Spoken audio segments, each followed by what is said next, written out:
Assalamu alaikum warahmatullahi wabarakatuh.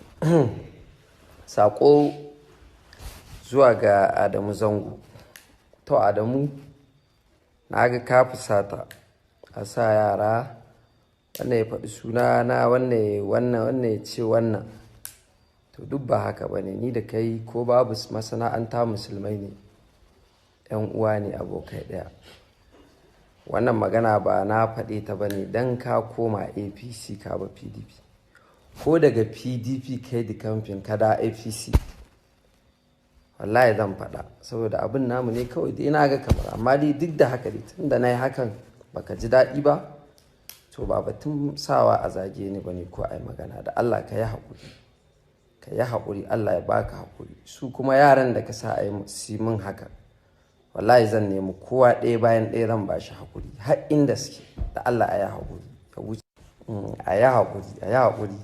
Saboda ka san shi mutum, kun saba irin wannan normally a social media, to zuciya ka san kowa da irin tasa. Ni na san daidaita, shi sa nake controlling tun yanzu. Kuma amfanin girma kenan, in an baka haƙuri ka haƙura. To ka dubi Allah, ka dubi annabi, na baka haƙuri da Allah ka yi haƙuri. Wallahi ban san ba za ka ji nasiha ba ko ba za ku ji ba, ban san ba za ta yi mana daɗi ba, mu ba za mu ji ba. Amma idan gaskiya na gaya mana gaba za mu gani, in kuma ba gaskiya na gaya mana ba komai, mu ci gaba da yi yanda kowa ya ɗau rayuwarsa haka ya ɗauka. Amma mu ba abinda muka ce wa iyayenmu za mu zo yi a masana'antar nan kenan ba. A yi haƙuri tun kan a kai ga ɓacin rai. Su wa'ancan kuma za a neme su insha Allah, za su ga saƙo. Assalamu alaikum warahmatullahi ta'ala wabarakatuhu.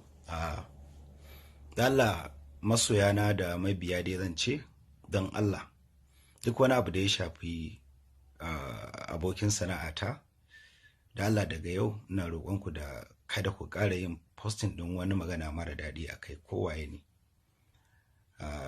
Sannan kuma duk wanda ya san ya yi posting ɗin wani abu da ya shafi Naziru, don Allah ya cire shi a account ɗin shi, in dai yana jin maganata. Sannan kuma Naziru, sorry, kai zan baiwa haƙuri. Kawai kuskurenka shine za ka yi min nasiha, bai kamata a ce a social media za ka yi postin batun da ni kake yi wa. Inda a ce kamata a ce ka turo min ta text ko kuma ka kira ni a waya, tunda babu rigima tsakana da kai, babu wata matsala. Kuma dole dama mutum as a producer ya kuma dinka cutan mutane, ba ma kokari mu biya su da kanmu, mun san da wannan. Ko kuma a shi alinu fim nawa ya sata, nawa ne ya bata 40,000, mun sani ba ƙarya bane ba. Recently an yi wannan, na kira mutane su shooting, yaran tsofaffi ne na kira su suka zo suka shooting.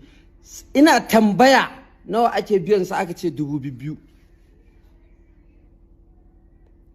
Na kira wata ta yi shooting ta gama, an ɗau kuɗi za a bata, ana bata kuɗin da ya kamata ya sujjada. Na ce nawa ake biyan su, da bakin ta ce gashi kuma na bincika na ga hakan dai.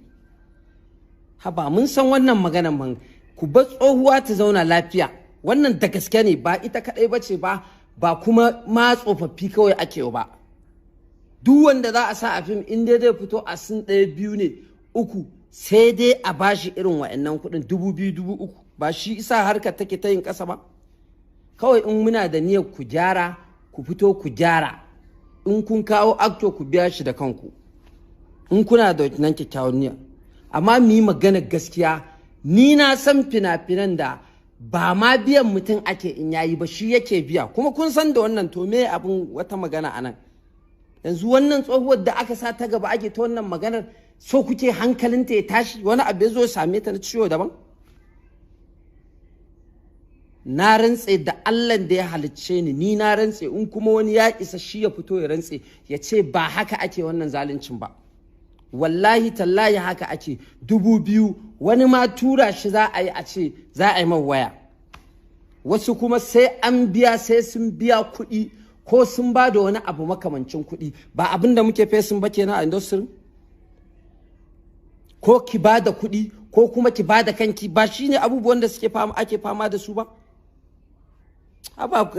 Me wannan ma magana ta faɗa ana ba ta 2,000, wannan ai kowa ya sani, sai dai wanda yake ƙin Allah.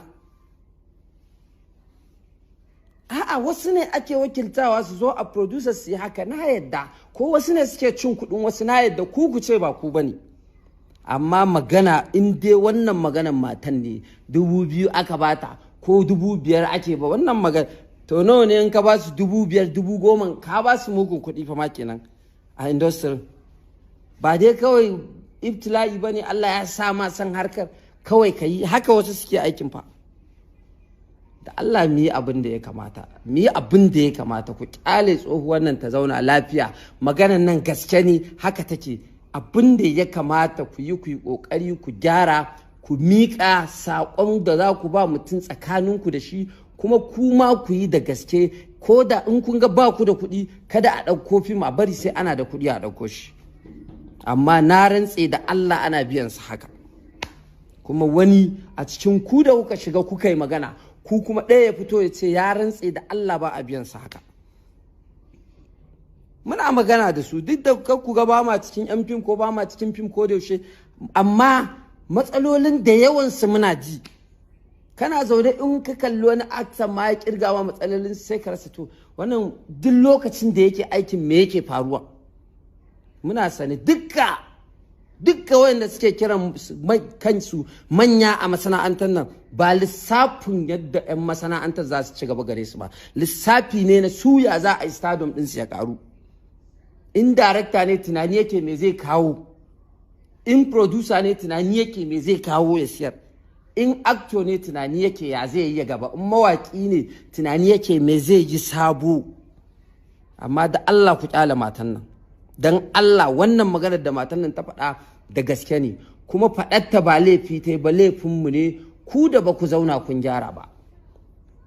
Ni na san bani da wannan alaka ta in ɗau kuɗi in ba ɗan fimfo, amma alhamdulillah babu wani zagaye da za a yi ni dai in samu wani surutu makamancin wannan abu.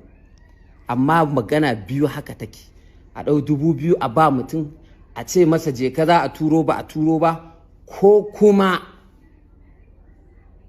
mace ce a ce sai an yi wani abu da ita za a sa ta a fim. Wannan maganar haka take, ba ƙarya bane ba. In kuma kun jawo shi an faɗa, ku kuka jawo ta saboda kun so ku danne gaskiya. Allah ya kiyaye, Ubangiji ya kare mu da addinin mu baki ɗaya, ya kare mana zuri'a.